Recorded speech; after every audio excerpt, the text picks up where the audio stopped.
Hello and welcome back to the channel.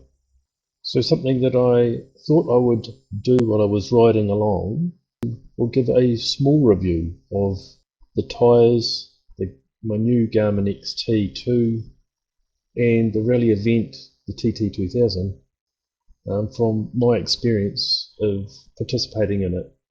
So the following is some footage from that ride while I reviewed and gave you an insight into the event. I hope you enjoy. Thanks for watching. So, had a bit of time where we had some rain this morning, so we've got a couple of hours left. But something I thought I'd do on the way, just let you know how I found this the new GPS, the event itself, I guess, although I haven't finished it yet. I might also talk about the tyres. So tyres are a huge conversation starter, really, or point of difference, or however you want to look at it, in the motorcycling community, especially for adventure riders. They're always trying to find the best tyres, and there is no best tyre, to be honest. People have personal preferences of what they like and what works for them, and what might work for one may not work for another. Now what I did find when I got this bike, it had a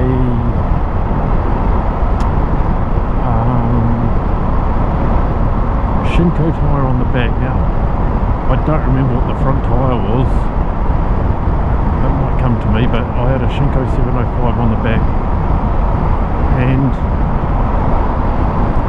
I had one when I got a set of those when I had my V-Strom 650, and they were okay. Actually quite surprised at how good they were, because they are a cheaper tyre. Now, so when I had it on this, when I bought the bike, I thought, oh yeah, that's fine, I know that tyre, that's okay. Last year on the TT, when we were riding in the rain, the back of this bike, and I remember saying a few times how much it did not fill me with confidence. The back of the bike was squirreling around on tar and stuff in the rain. I felt I didn't have much grip at all, which was weird because the previous year on the V-Strom it had been really good, and I could only put that down to the heavier bike. I couldn't think of anything else. The roads were no different, my riding was no different, but it just didn't seem to suit this bike. What I wanted to get before the race started, front and rear, both of them were unavailable. To get tyres at the moment, you either have to wait for months and months and months for them to be available, or you just get what you can, and I did hold off because I was told that I was going to be able to get a certain tyre, and it didn't become available until after the event would have run. So I've ended up with TKC 80s front and rear,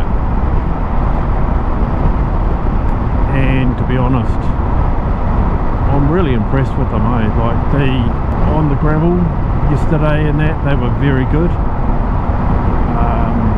That gravel was rubbish, so it wasn't the tyre letting me down, it was just the gravel itself, and I did think it might have been that at the time, but I guess where, oh god, here comes the rain again, are you kidding me? I guess where I was most concerned is what we've had late yesterday or mid yesterday and this morning is rain and on the road, and as you can see, like once you're off the stones and stuff, the chip seal around the South Island is actually pretty good, but it does wear, and then they end up with these bits of tar seal that becomes really slippy in the wet. So I have tried to avoid that when it's been really wet, but sometimes it's just not avoidable, and they were the areas where last year the bike was slipping out heaps. So, and this year I didn't have it happen at all, which surprises me because this tyre is a more aggressive tyre, so you would think that less rubber touching the road, then you got less grip. But for some reason these tyres just seem to really stick very well. So that's my, I guess, opinion on the tyres. If TKC80s are available again when I need to replace these, I'll get them again, I think, because I've been really happy with them. The next thing I want to talk about is the GPS. So the GPS itself is brilliant. We might see something happen here now that there's a bit of rain coming in. That's the only thing really that has happened. So first off, okay, the map system is not ideal. So it's the XT2, so it's the newer one, and it is not supported by Basecamp. Now I used to do all my routing through Basecamp when I had previous to this was a Zumo 595LM, so the lifetime maps. Part of the reason I got rid of it, the maps weren't updating properly. I wasn't getting the correct maps, and even when they said there was no more updates, the roads were not correct, the speed limits weren't correct. So I just had a guts full of it, and I thought, well, I've got to do something, and this was on sale for cheaper than the XT by $200. So I thought, well, I need to do it. I thought, I'm just going to bite the bullet and do it. I didn't know anybody with an XT2, but I had heard good things about the XT, and I thought, well, the XT2's got to be an improvement. Read stuff online, looked at reviews, and decided, yeah, I'll go for it. It isn't supported by Basecamp. In saying that, I did use Basecamp with it. So what happens is that you plug it in, and then there's a warning that comes up and says your Garmin XT2 is not supported by Basecamp. You click OK, and it goes away, and then you can carry on. So that's what I did when I initially started planning this ride. Obviously when I plan it, it takes numerous goes at tweaking it and adding things. You don't do it all in one sitting. It takes hours and hours to do the planning for these. So there was, I got a rough route, and then went back the next time to hook it all back up and carry on planning. Came up with that same thing, that it's not supported. I go, okay. And then this time, as soon as you would go any lower than 20 kilometers elevation over a map, you would lose all the roads. You couldn't see any streets, so you couldn't do any mapping. It was completely gone. So I thought, okay, I'm going to have to go with the way that Garmin want you to do it now, and that is either you program all of your routing on the device itself, or they've got an app called the Tread app, and they sync up together. Like if you turn them on, they hook up together, so any changes you make to one goes to the other. So I mostly did it on the device just because the size of the screen and things like that, it was a bit easier than trying to do it on my phone. And it all worked really well. So the only thing it can't do that Basecamp can do, and I wish Garmin would sort this out, because anyone who's doing long distance rides, and if you've got checkpoints, and obviously if it's long distance, you've got fuel stations and things like that, for you to correctly have timings, you can't do it really. Not that I've found a way, and I did ask online into these forums about these things. And if someone wants to tell me different, then I'm more than happy to try it out, give it a go, because I would love to be able to do this, but you cannot put layover times into a checkpoint. So what on Basecamp, when I would plan that, I would say, rightio, I'm going to go and take my photo at this place, and I'm going to, the Garmin would say, rightio, the route would say you're arriving at this time, and I would put in there a 2-minute layover time. It takes me roughly 2 minutes, if I'm not mucking about, to get off the bike, take the photo, get back on the bike and carry on. And then for fuel stops, I would put 10 minutes for fuel, and if it's one that I think I might actually be halfway through the day and I want to take a longer break, you could put half an hour layover time. So that all factors into your arrival time. So this arrival time, as you saw yesterday, it said I would get in at 6:33 last night. I ended up getting in an hour and a half later than that, and not only was that because I decided to take a longer break at a certain time, but it was the 4 fuel stops. That would normally be 40 minutes of fuel stops, you know, and you say that's a lot of time, but over the course of riding, I rode for 15 hours yesterday, you know, so over 40 minutes is not much at all over that massive amount. And then you think, I don't know actually how many checkpoints I did yesterday alone. It's on my sheet that I have. But overall on the event, I'm going to 53 waypoints, or 53 checkpoints. So 2 minutes a checkpoint, there's over 100 minutes right there over the weekend. So it's all time that I can't factor in. You've just got to keep it in the back of your mind if you're thinking, oh, I have to be somewhere at a certain time. Now mostly that's going to be the finish line. You have to make sure that you're there by 12 to have completed the event. You can still be classed as a finisher, which is, you know, well done, good job. That's what most people want to be able to say, is that they've managed to finish the event. I personally like to try and do it in that 48-hour time frame. The biggest problem I've had as far as organising my route and stuff is the layovers, not being able to have layovers in there. That's been a pain.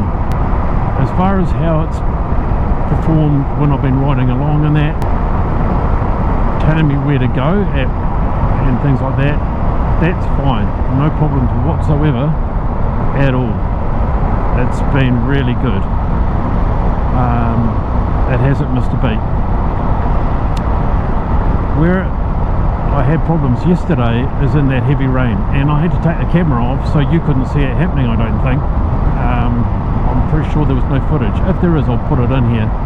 But what it was doing is that the water somehow was either dripping on or collecting in this corner down here and hitting that button.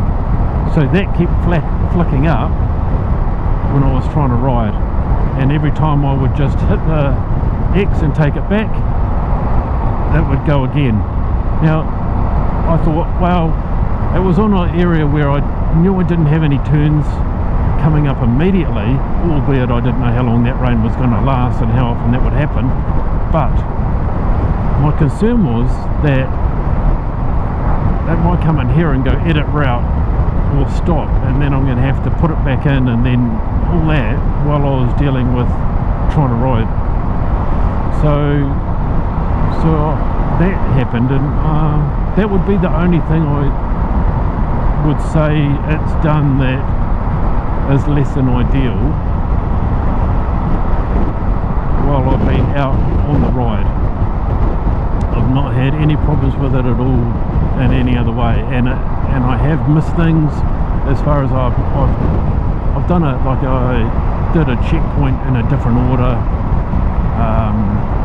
than what I had originally routed it, just because I could see that there was like the 2 checkpoints were very close together, and I could see that there are a whole lot of bikes sitting at one of them, and I thought, oh, I'll just go to the other one first and then I'll come over to this one. So that actually, I did the 2 checkpoints in, I guess, a reverse order,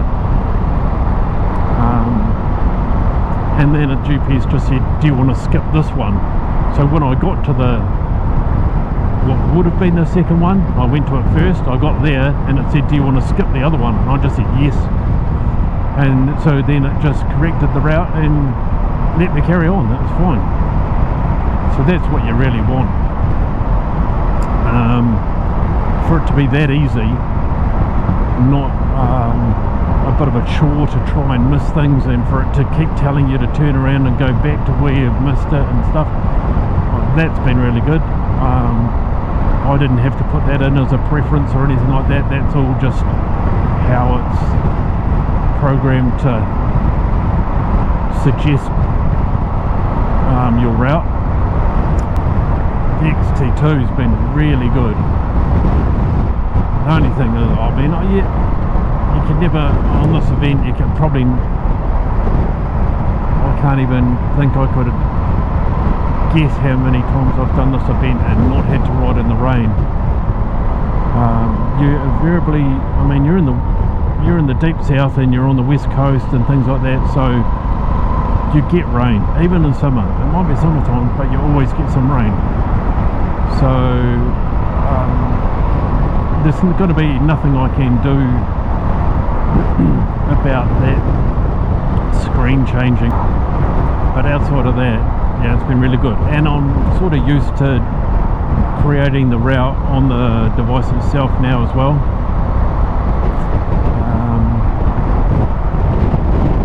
And I guess the good thing about using the Tread app as well is that I was talking to someone.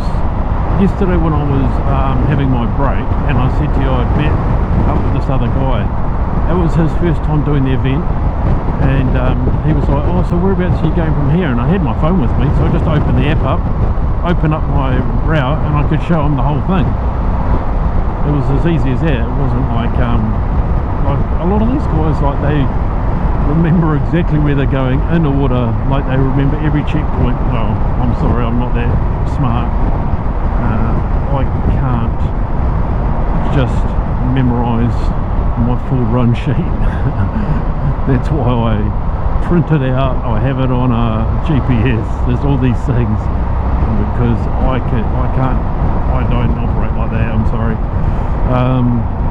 But yeah, it allowed me just to, he was like, oh, are you going to this, or are you going to that, and when are you going there? I think he was just trying to work things out a little bit for himself. And I said to him, oh, you've got a GPS on your bike. It looked like he had a Zumo 593, I think it was. It looked smaller than my one, on my old one. And he goes, oh, that's useless, I can't even use that thing. And I was thinking, oh, okay.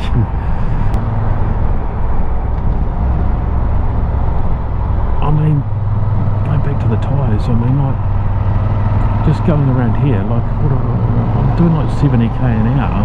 There's a 45k corner suggested, and like, I've got full faith in these tyres. For road, on dry surfaces, these tyres are good. Yeah, we've done the tyre thing. Sorry. Yeah, and that's pretty much the GPS done too now. That's good. And let's rabbit on about the event. So this event, obviously I've done it a few times and I'm a big fan of it. Like I said, I met a guy yesterday, first time doing the event, and it was funny because then I went to Cromwell later on and met Callum there, and then this guy turned up. And Callum goes, oh, this is Mark. Have you met Mark? I'm like, yeah, I did. I met him earlier today, actually. Then before I left, Mark had said, oh, I lost my shirt at Wanaka police station. I left it sitting there. And I said, oh, I'm going there next. I'll have a look if I can see it.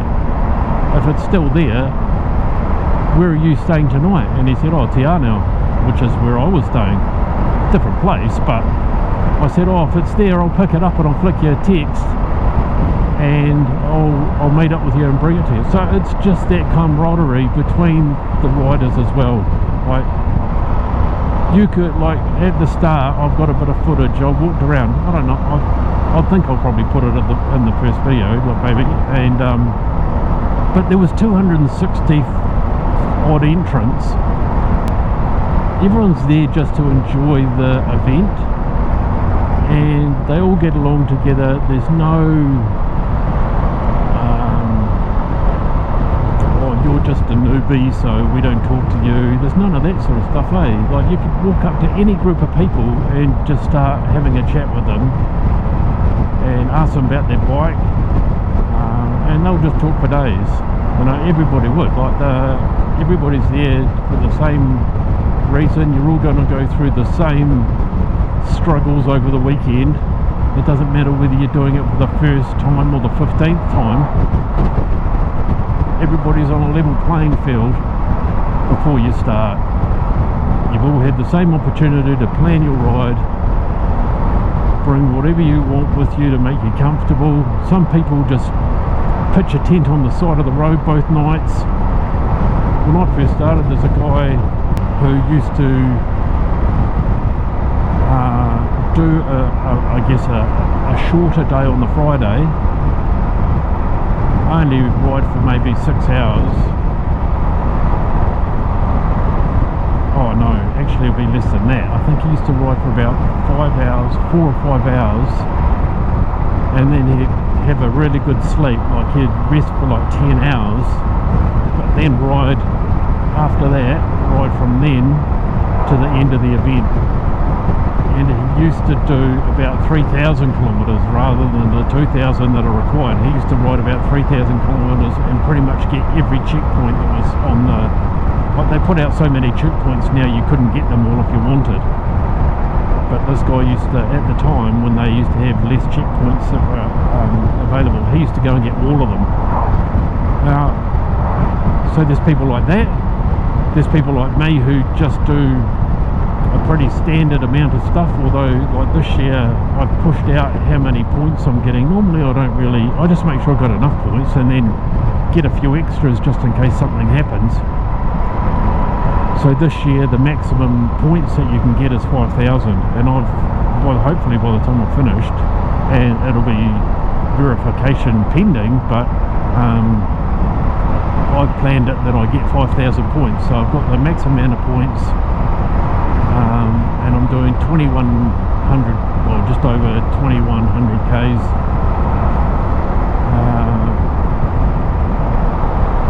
Yeah, so you get people like me who, middle of the road, I would say, really. The points are quite easy to come by this year, so that's not going to be an unusual amount of points.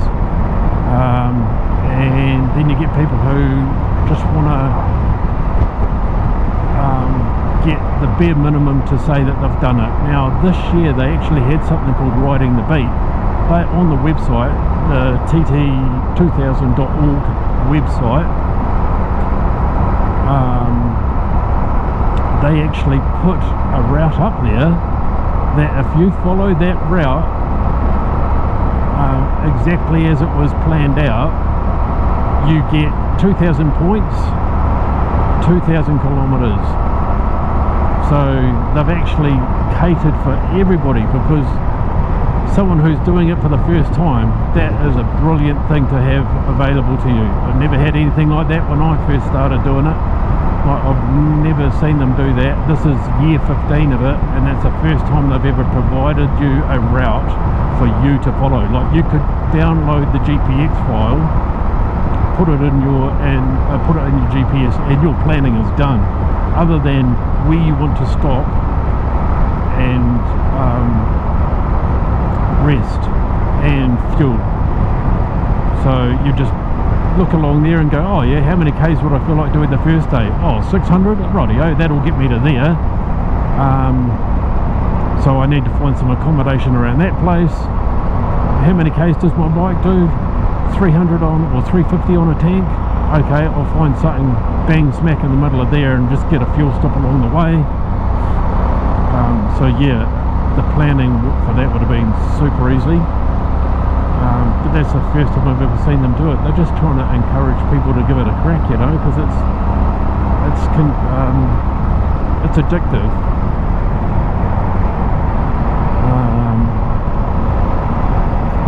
and it's good fun. More people are involved in it, the better, eh? That's how you meet these people, how you make friendships. Effectively, it's kind of what has been the building block for Marty and my friendship. I first met him, he was just at a fuel station somewhere, and I pulled in and we're fueling up and just started chatting away, and he said, "Oh, have you ever heard about this event?" And I hadn't. I had only really just started riding in the South Island. I had only moved to the South Island a couple of months before, and so I hadn't heard about this. I'd never heard about long distance motorcycle events or anything, and here we are 12 years later,